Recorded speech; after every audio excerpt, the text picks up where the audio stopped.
You can't deny that YouTube is a great source of entertainment and information, but not all videos and channels are created with good intentions in mind. For nearly a decade, at least 7 kids the Arizona Department of Child Safety was charged with protecting said they were starved, beaten, burned, pepper sprayed, and pulled from school. And today we're looking at 5 more channels that ended up being banned for being extremely disturbing, starting with a scandal that terrified parents all over the world. Elsagate. Elsagate actually didn't start out as a scandal, but it sure would end up as one, as YouTube was pressured to take hundreds of videos down. Sex, drugs, and scary videos on a popular children's app. Inappropriate videos have infiltrated YouTube Kids, often showing popular children's characters in violent and even sexual scenarios. But at first it was just weird kids videos. Between 2016 and 17, YouTube was flooded with seemingly normal but strange thumbnails of children's most popular characters, like Elsa from Frozen, Spider-Man, or Peppa Pig. But when you started to pay attention to how the video was titled and what it was actually about, things didn't really add up. So YouTube has always been full of low-effort children's content. None of that was new. But what was new was the sheer volume and the content itself. Because when you really started to pay attention to what was actually happening in those videos, this is where things started to take a much darker turn. What are you crying at? Well, they're hurting Peppa Pig. So I turned around and I saw adult hands with Peppa Pig toys, and they were chopping the heads off of Peppa Pig. The characters were familiar, but the situations weren't. Elsa was getting hurt. Spider-Man was in trouble. Characters were being humiliated, punished, or put into bizarre scenarios that just made no sense. It was Elsa and Anna, and I came in to see what I was hearing, and it was Elsa delivering a baby for Anna. But the most disturbing thing was the sheer volume of these videos. It wasn't really just a few floating around. There were thousands and thousands just out there, and more were being uploaded every single day. But the problem was that kids couldn't tell the difference. They wanted to see their favorite characters, and many parents didn't even realize that the content was not entirely harmless. She was not aware. She thought it was Peppa Pig.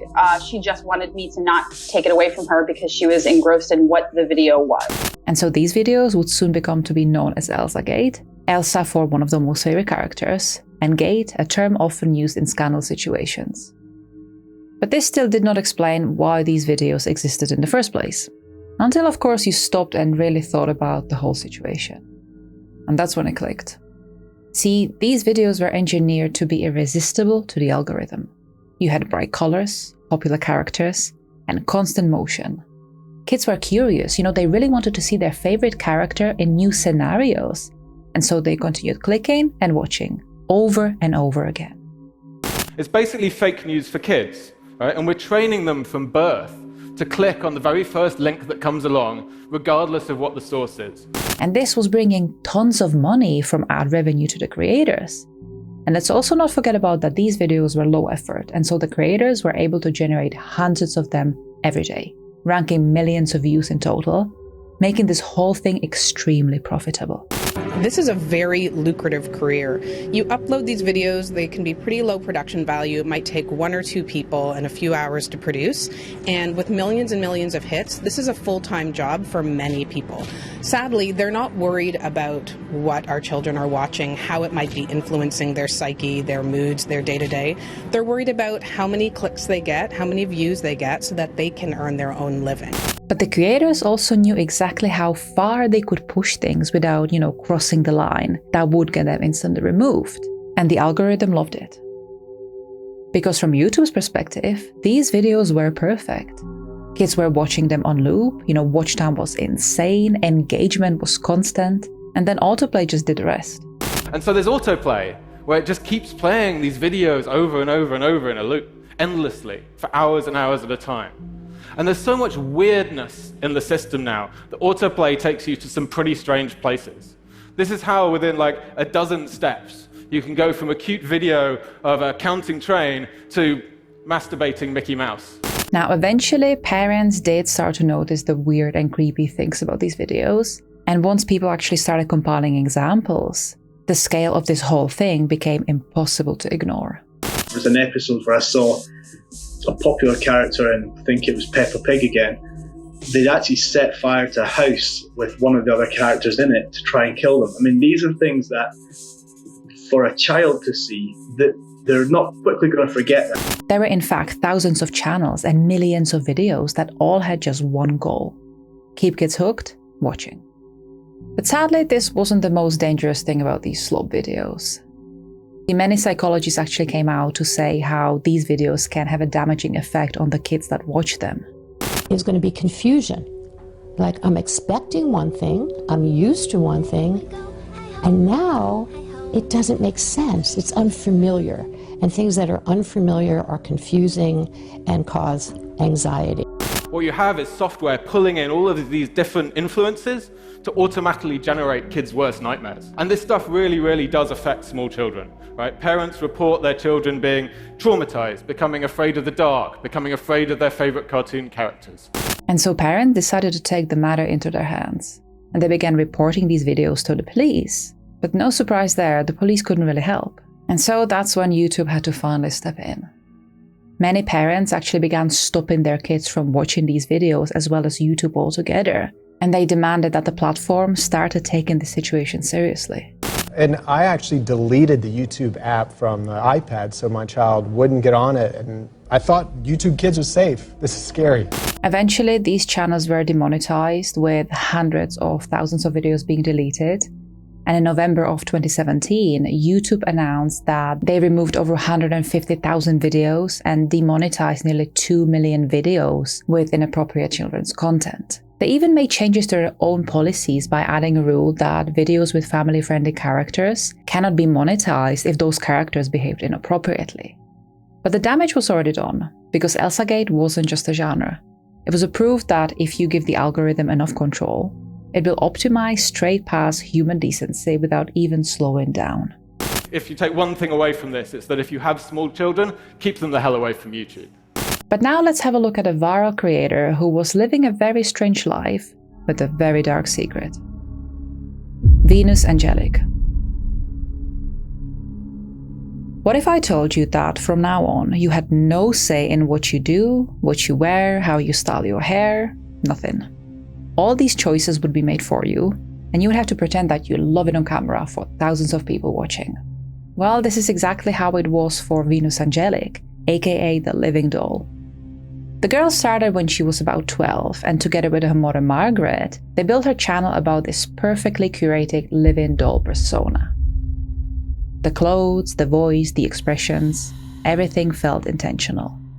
And so by the time Venus Angelic was 15 years old, nobody could deny that she had become the internet's most favorite sensation. See, Venus and her mom shared this love for Japanese culture, which could not have been different to their home country, Switzerland.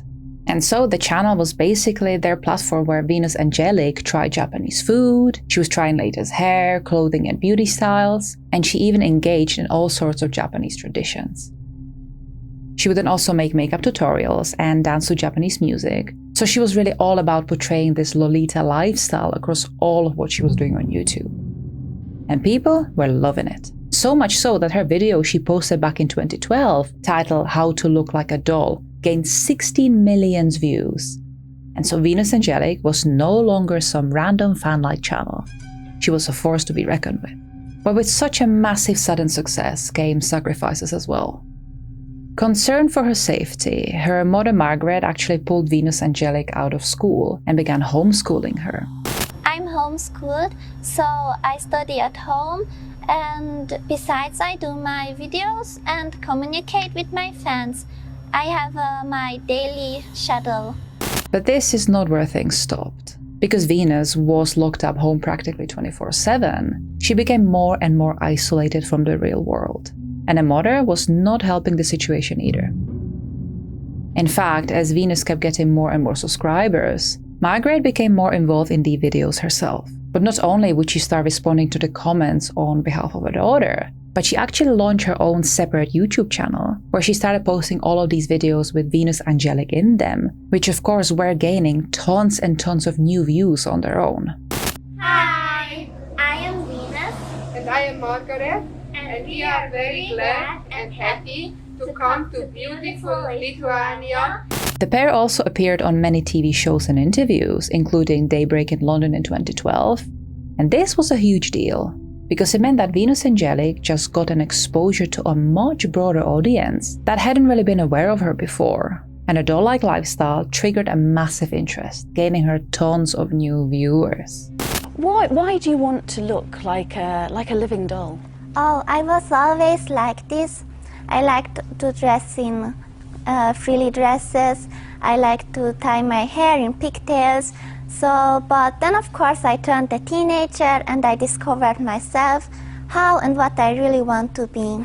But it was also during this particular interview that people began noticing something strange and something off. See, Venus barely reacted or moved, and she only responded what seemed to be really rehearsed answers. It was like watching someone perform being human because that's what was expected of her. And so people began to wonder, was it really Venus behind her videos and the persona she created? Or was it her mother, selling her daughter like that for views and fame? I like dressing like that, and I think it is really important to have a personality, and personality is style. So I'm happy that I found what I want to be. Venus also appeared on My Strange Addiction, which used to be a really popular show that featured people with unusual or extraordinary ways of living. And this of course meant even more exposure, fame and money. And so for years, Venus Angelic kept creating her doll-like persona videos, and her audience was growing. But as years were passing by, her content was becoming more unsettling. See, Venus did not seem to be aging or growing up. Her content was never changing with her age, and that is what began to worry a lot of people. This no longer felt like viral content, but abuse.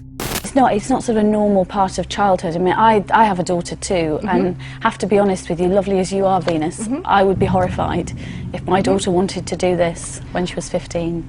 But then something entirely else happened. In 2014, Venus met a boy named Manaki, and she fell in love. See, Manaki was actually a fan of her, having followed her for so many years, but the pair actually got on really well, and it seemed like the connection was genuine. And so as the pair began spending more and more time together, Manaki even started appearing in Venus's videos, and her fans were actually loving this new side of Venus. It really seemed like everyone was supportive of her new life, and all seemed to be going really great for Venus. But this would not last long.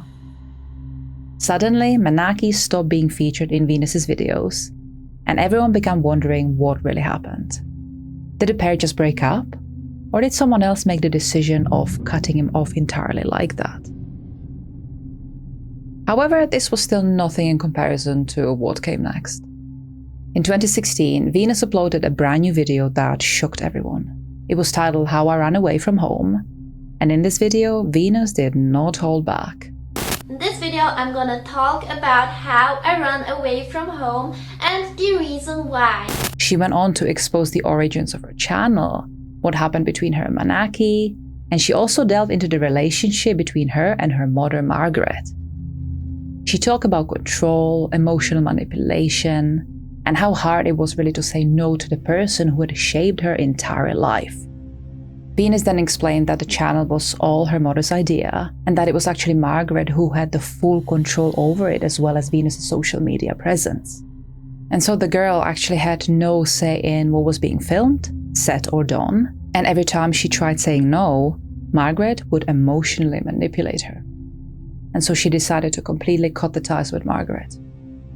Venus also said that she actually never broke up with Manaki, and that she had to run away from home because she could no longer bear it.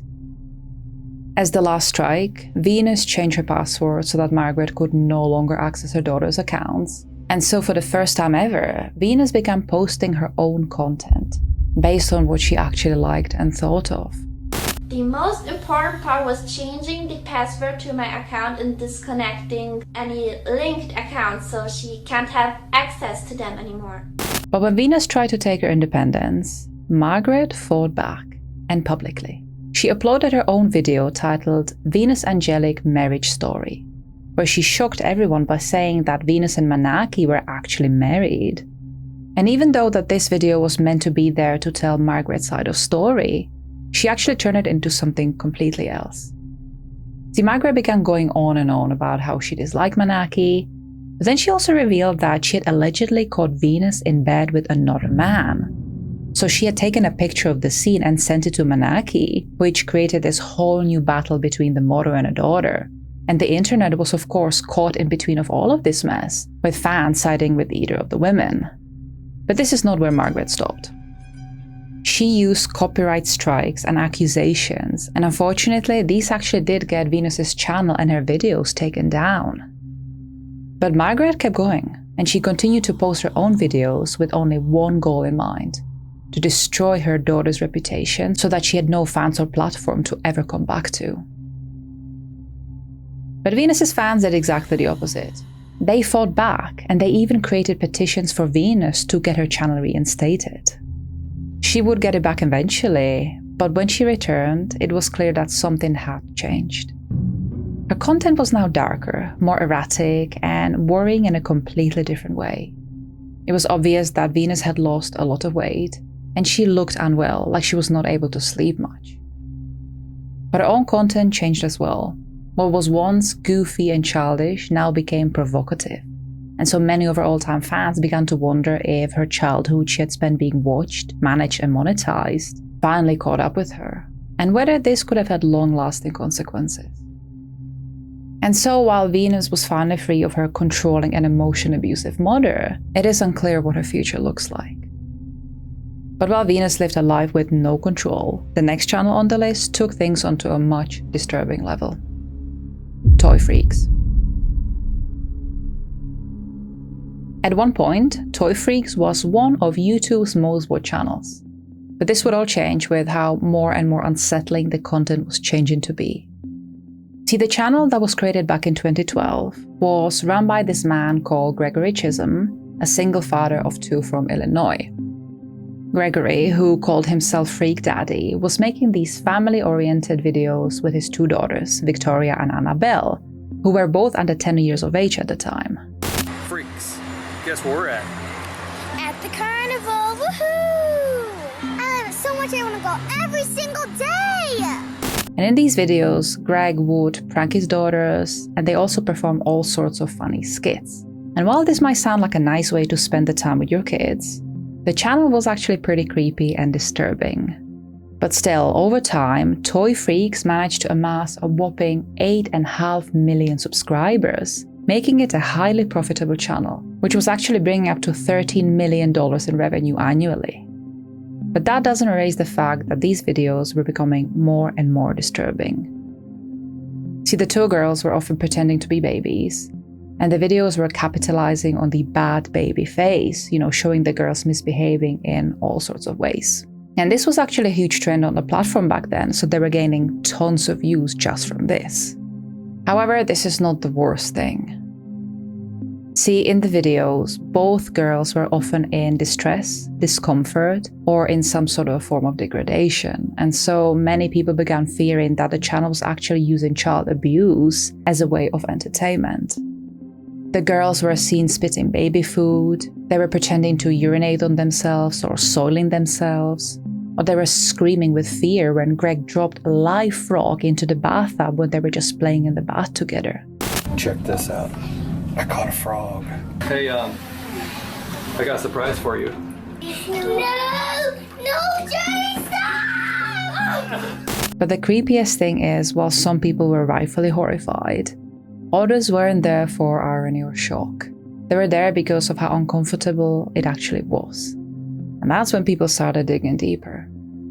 See, what once might have started as funny skits was now being forced into more and more intense and stranger situations. And all of this was just to get reactions and clicks. But somehow it was managing to fly under the radar of YouTube itself, because none of it is being flagged as dangerous. At least not until 2017, when an article titled "Something is Wrong on the Internet" was posted in Medium by James Bridle. In this article, Bridle wrote that the channel specializes in gross-out situations, as well as activities which many viewers feel border on abuse and exploitation. And after this article, the media coverage exploded, and Toy Freaks was being openly discussed in the news, as well as popular sites like BuzzFeed. And it did not take long before people began comparing these videos to the ones of Elsagate, which sparked even more concerns for children's safety. And while the channel was reported to the police, they yet again struggled to handle the situation. The National Center for Missing and Exploited Children referred the case to the police department in Illinois, but they actually dismissed it since they saw no probable case for arrest. And so they then handed the case back to the NCMEC, but those guys also did not press for any further investigations, as they felt like it was kind of outside of the scope of what they were usually dealing with. And that's when came the final blow. The police department, or where Greg Chisholm resided at the time, also confirmed that they were not pursuing any sorts of investigations into Greg himself. And they said that because they actually determined that those videos did not violate any laws. Now, YouTube finally stepped into the conversation in November of 2017, when they updated their community guidelines, adding new points to address children endangerment and inappropriate content featuring minors. And as a result of this, just a day later, Toy Freaks got officially banned.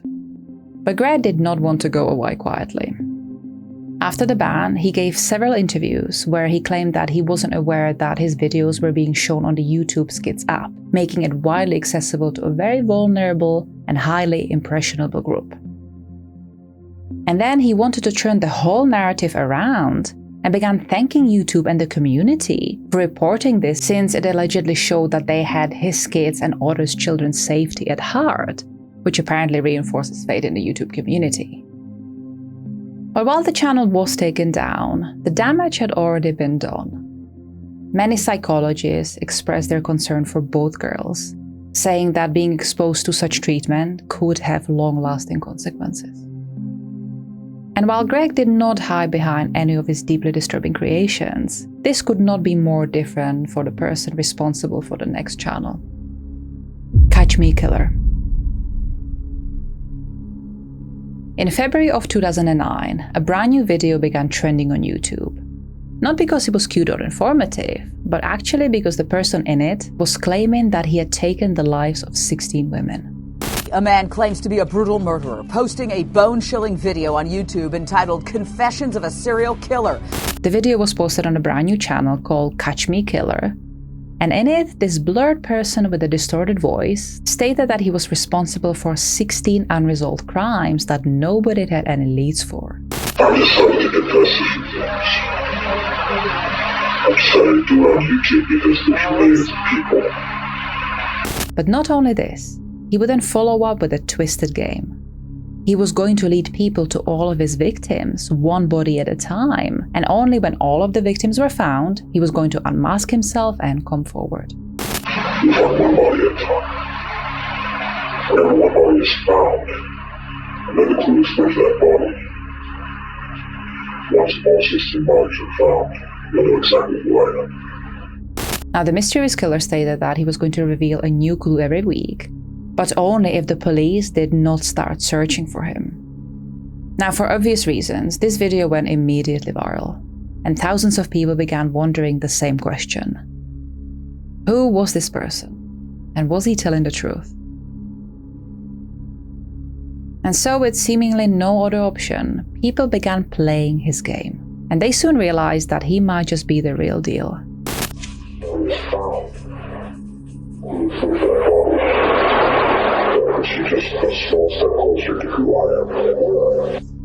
Each week, a new piece of information was revealed about an unsolved case, usually concerning a missing woman, and in these cases, the police had actually been trying to solve them for some time. The first victim the Catch Me Killer gave a clue about was a former beauty queen and high school teacher, Tara Grinstead, who went missing back in 2005. Now, her name was actually never explicitly mentioned, but the clue was about a person with a past in pageant competitions, which of course Tara did have. But this is not where he stopped. He would then go on to say that he knew what she was wearing on the hour of her last breath, and that the suspect in the case was definitely not the killer. And then another clue came. And this was about the missing Jennifer Joyce Kessie, who disappeared from her home in Florida back in 2006. The Catch Me Killer left a comment under her case that he might be able to help which of course sparked a huge debate whether she too was among the 16 victims. Well, we first found out from Volunteer. We do have, well, there's about a dozen YouTubes on YouTube about Jennifer, none of which we made up. People just made up. And you can make comments on any of the videos, and we were advised of it. Went on and simply asked him, how can you help? And then he went into his game. And so, with the Catch Me Killer channel getting stranger and stranger by the week, and also him linking real-life cases together, the law enforcement had no choice but to launch a large manhunt. Now, their only clue was the blurred video with the heavily altered voice, which obviously was done so that the mysterious YouTuber would not be identified. However, this person forgot about one very important part of posting online, and that's the digital footprint. See, by analyzing the IP address of the computer that was responsible for uploading the video, the police were able to locate a house in Florida, and so they wasted no time and raided the location. There, they arrested the 28-year-old Andrew Scott Haley, and everyone thought that this would finally bring the closure to the unsolved 16 cases. However, they were in for a big surprise. When they started interrogating Andrew, he began cracking under pressure and confessed that it was actually all a big lie. He only wanted to play a game on the internet, not really taking into consideration that he was hurting real people and families longing for closure. Now, at first the cops did not really want to believe him, but when they looked deeper into Andrew's life, they actually found nothing connecting him with either of the crimes.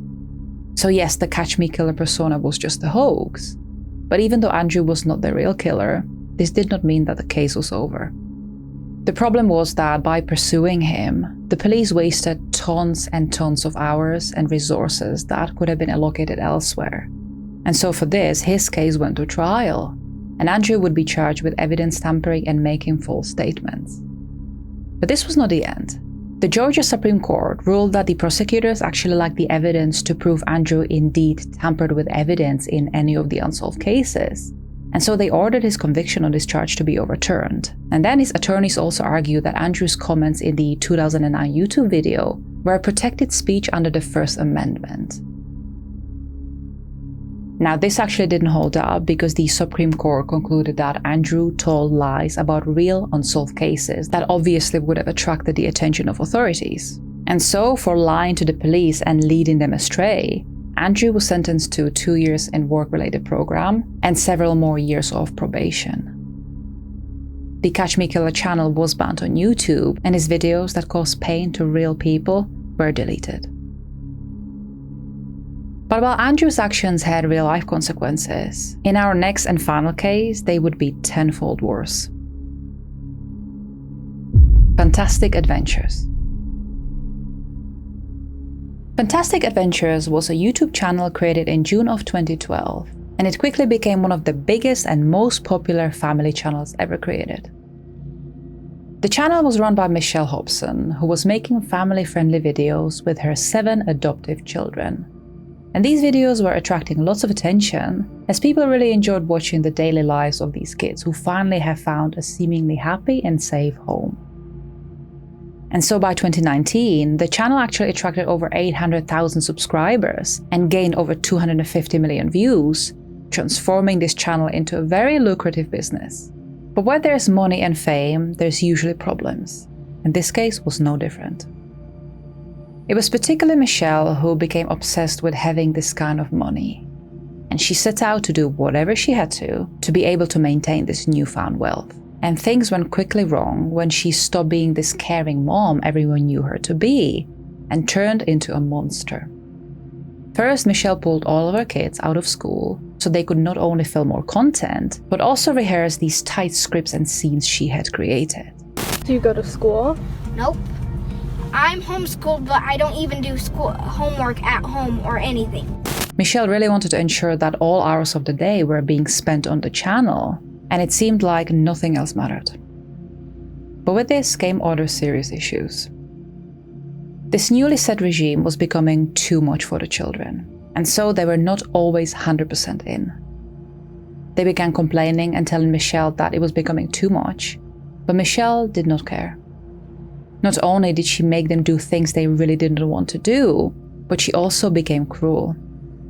There were no breaks or no words of encouragement, and if they messed up a line or they became upset, Michelle would end up punishing them.